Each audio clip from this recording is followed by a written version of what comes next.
The bronchopulmonary segments. अच्छा, bronchopulmonary segments basically इनके बारे में 5-7 पॉइंट्स हैं जो बार बार पूछे जाते हैं, कभी एक्सेप्ट डाल के पूछ लिया जाता है। तो अगर आपको ये पॉइंट्स याद हैं तो आप इजीली इसके एमसीक्यूज अटेम्प्ट कर सकते हैं। पहली चीज़ तो ये है कि ये anatomical, functional and surgical units हैं लंग के। मतलब कि अलहदा यूनिट एक पूरा है जो एनाटॉमिकली भी अलहदा है, फंक्शनली भी अलहदा है और सर्जिकली भी अलहदा है। तो अगर कोई मसला होता है किसी एक ब्रोंकोपल्मोनरी सेगमेंट में तो आप वो सिर्फ सेगमेंट रिमूव कर सकते हैं। एक दो चीज़ ये है। दूसरी चीज़ ये है कि ब्रोंकोपल्मोनरी सेगमेंट की अपनी ज़ाती ब्लड सप्लाई भी होती है, अपना इसका होता है सेगमेंटल ब्रोंकाई या टर्शरी ब्रोंकाई। होता है क्या कि जो सेकेंडरी ब्रोंकस होता है ना, ठीक है, जिसको हम कहते हैं लोबार ब्रोंकस, वो आगे डिवाइड होता है into tertiary bronchus, tertiary bronchus, ठीक है, जिसको हम कहते हैं सेगमेंटल। और अगर वो पूछते हैं कि क्या चीज सप्लाई कर रही है ब्रोंकोपल्मोनरी सेगमेंट को, तो आंसर है टर्शरी ब्रोंकस, ठीक है, या सेगमेंटल ब्रोंकस, ठीक है। अच्छा, इसी के साथ एसोसिएटेड होती हैं आर्टरीज, लिम्फेटिक्स और नर्व्स, जो हर ब्रोंकोपल्मोनरी सेगमेंट में जा रही हैं टर्शरी ब्रोंकस के साथ ही, ठीक है। अच्छा, होती ये है sub division of the lobe. Lobe तो राइट के 3 थे, लेफ्ट के 2 थे ना, उनकी भी आगे छोटी छोटी डिवीजन होती हैं, तो उसको ब्रोंकोपल्मोनरी सेगमेंट कह रहे हैं हम। Sub division of the lobes pyramidal in shape होते हैं, ये आप देख रहे हैं, आपके सामने हैं, सारे पिरामिडल ही हैं। और पिरामिडल भी किस तरीके से हैं कि उनकी सबकी एपेक्स है टूवर्ड्स द रूट।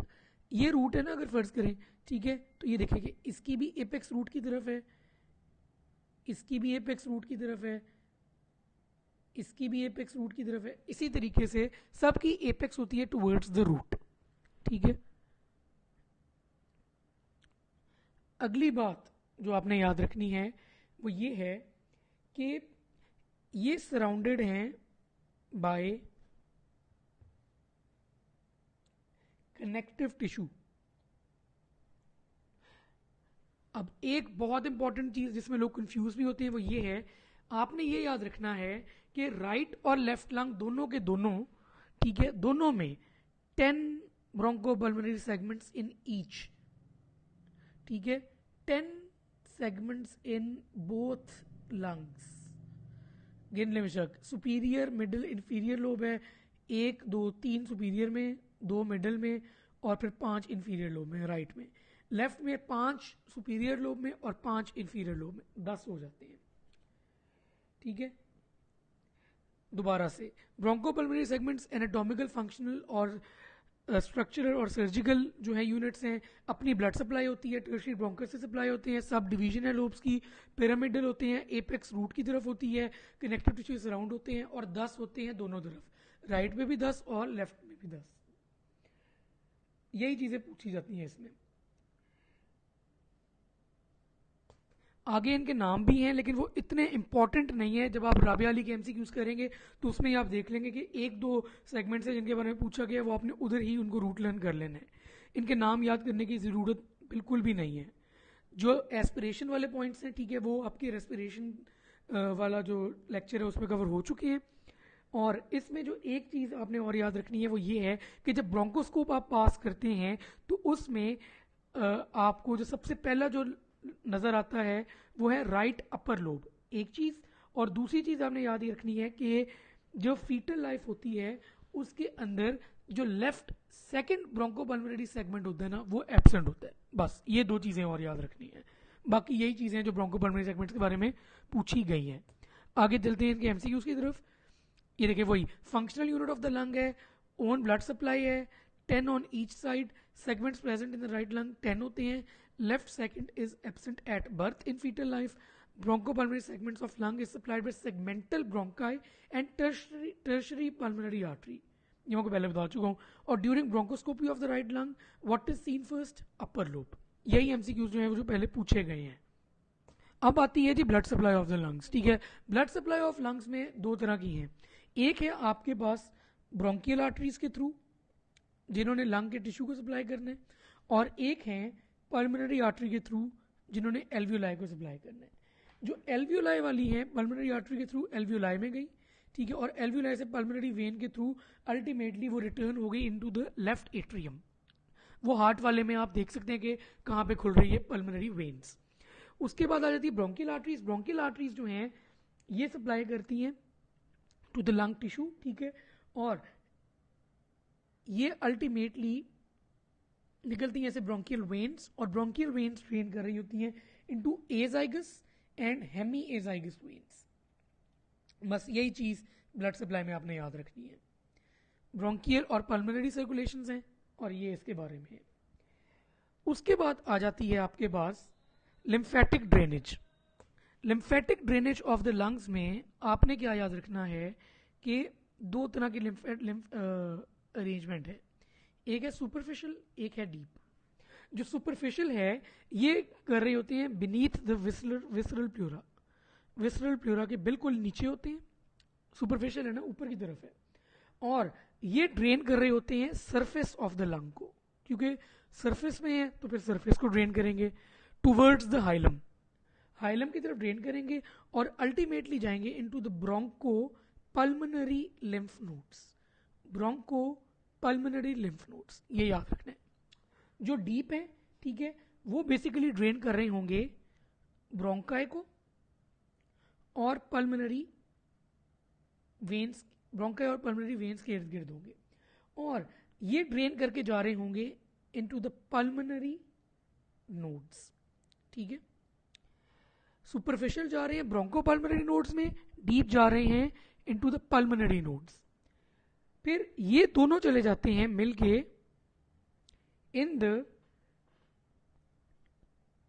ये चीज याद रखने वाली है अब, ट्रेकियो ब्रोंकियल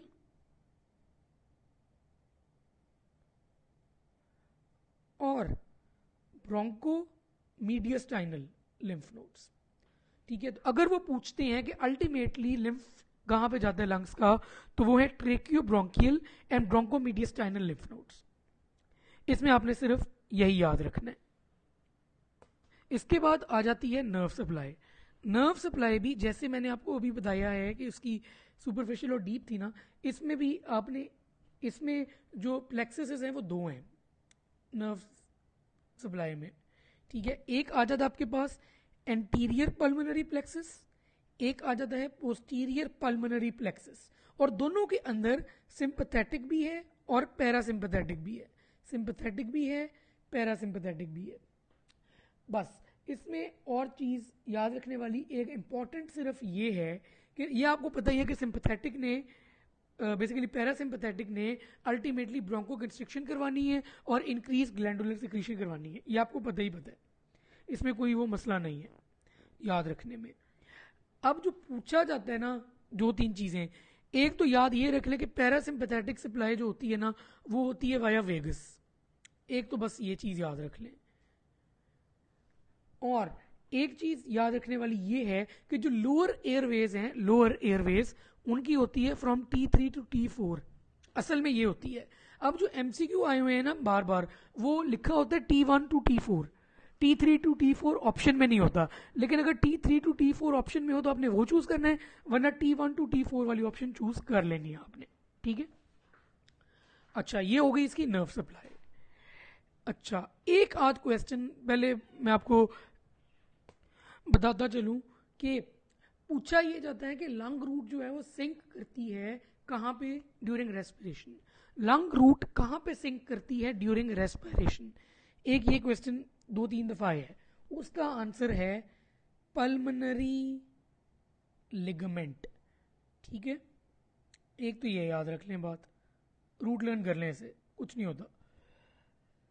अच्छा, एक बहुत ही ज्यादा वाइडली डिस्कस्ड और मल्टीपल टाइम्स पूछा गया है कि मोस्ट रेजोनेंट पोर्शन कौन सा है।